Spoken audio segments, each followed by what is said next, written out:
Welcome back. This is Mrs. Rubright with Algebra 1 Honors. Today's lesson is 10.3, data distributions. Two commonly used measures of the center of a set of numerical data are the mean and the median. The mean is your average, the median is the number in the middle. Let n be the number of data values. The mean is the sum of the data values divided by n. When the data values are ordered from least to greatest, the median is either the middle value if n is odd, or the average of the two middle values if n is even.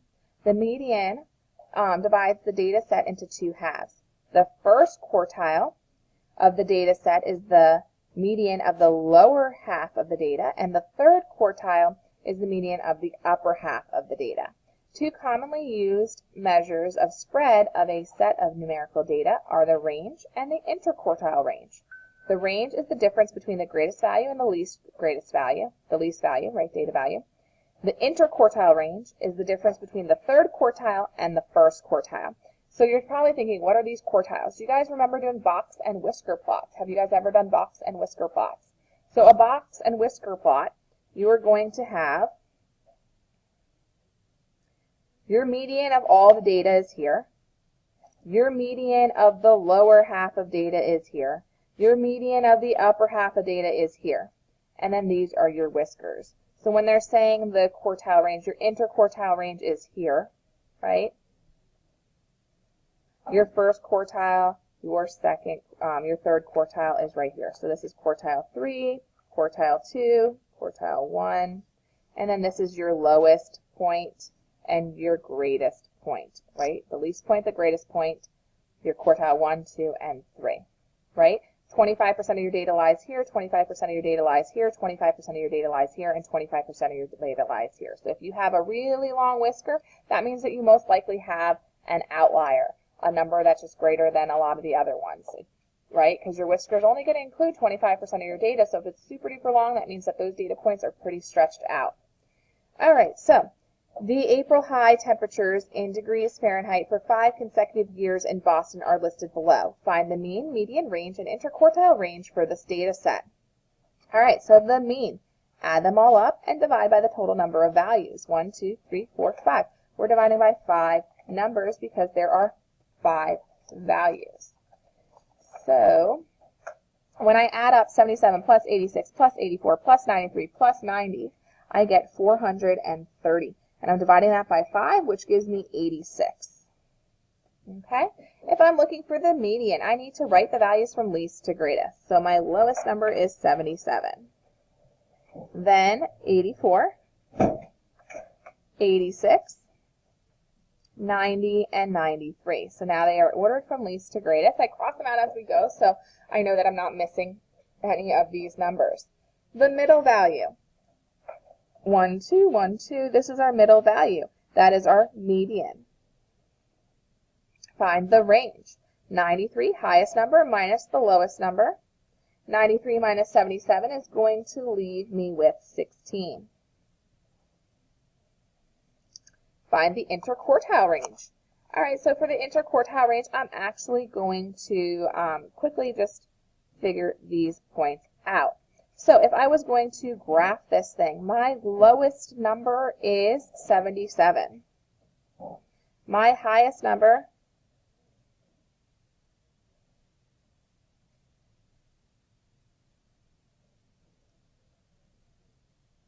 all right, so we have 93, we have 77, and we have our median is 86.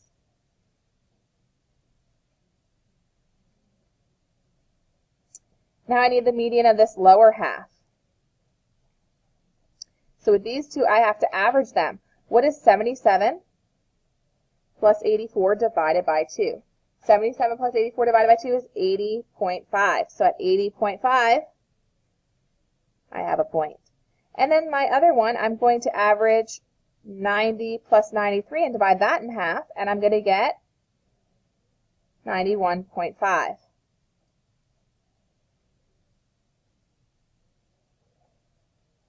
So these are the points that I'm going to be using, 91.5. So here is my box, and here are my whiskers. The difference between quartile 3 and quartile 1, this interquartile range right here, we are going from 91.5 to 80.5. So 91.5 minus 80.5, and I get 11. My interquartile range is 11.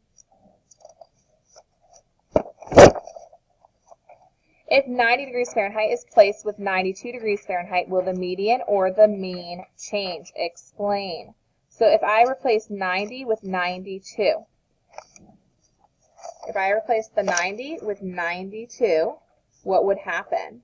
It would change this, right? So my interquartile range would definitely change.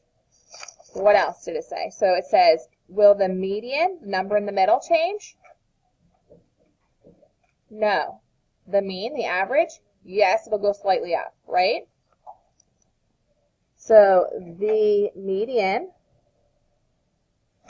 will still be 86, because it's still the middle number, right?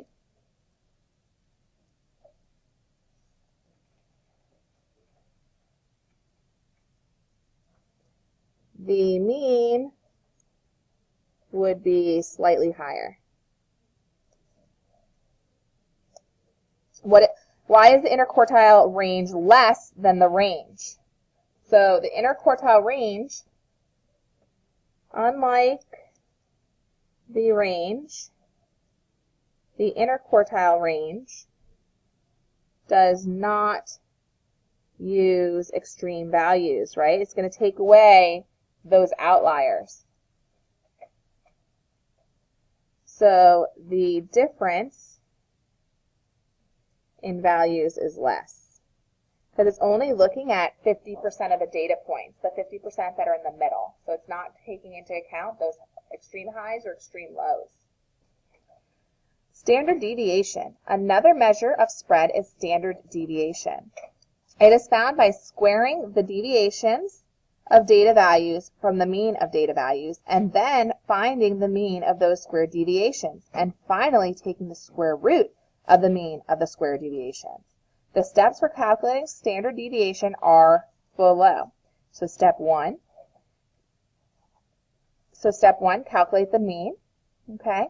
Step 2, calculate each data value's deviation from the mean by finding the data value minus the mean for each value, and then square that, and then find the mean of the squared deviations, right? So then you're going to average the squared deviations and take the square root of the mean of the squared deviations.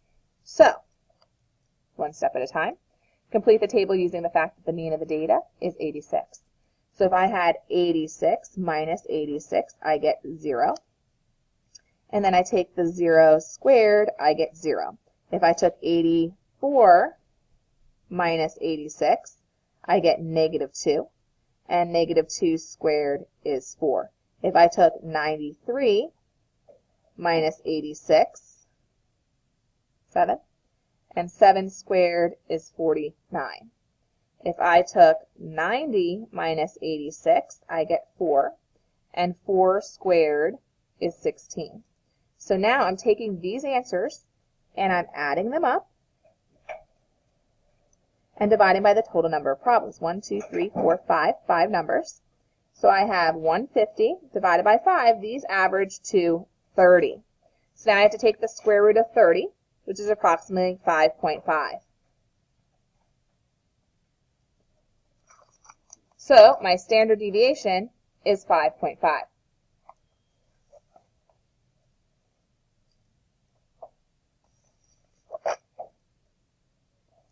What is the mean of the deviations before squaring?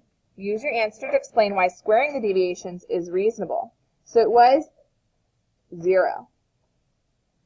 Squaring the deviations is reasonable because it prevents the positive and negative deviations from averaging to 0. In terms of the data value used, what makes calculating the standard deviation different from calculating the range? The standard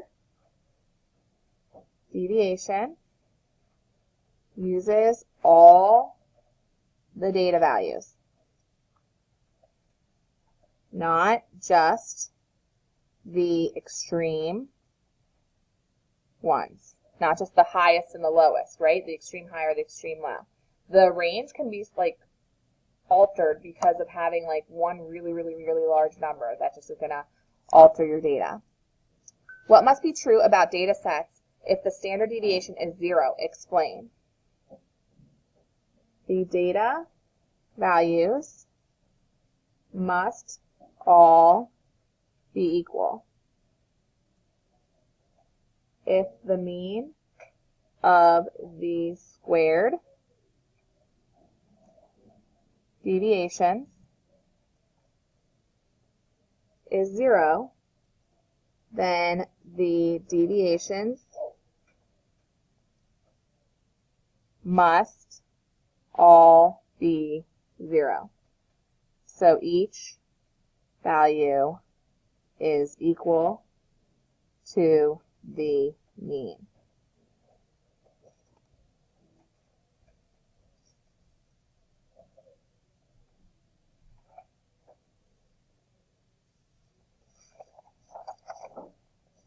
Alright guys, so then they just have another example where they actually show you how to do this with your calculator. You guys do not have a graphing calculator, so we are just going to ignore that part. They also discuss what an outlier is.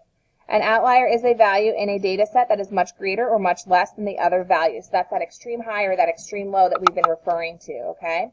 So those, when you're looking at interquartile range, it doesn't take into account those extreme maximums or extreme minimums. So you can see that like in this data, there's a number that's like way out, because 25% of your data is here, 25% of your data is here, which means that there's a lot of numbers in that tight, compact portion of the box, right? In this part, there's more points, like the same number of points are here, here, here, and here. 25% of your data, 25%, 25%, 25%. These numbers are closer together than here. You probably have a big outlier over there. So moving on through this, just looking at these whiskers and stuff, I just kind of want you to know that 25% of your data is in each of those areas, okay? So you guys are going to do the homework on pages 573 and 574. 573 and 574. Please like and subscribe and have a fantastic day.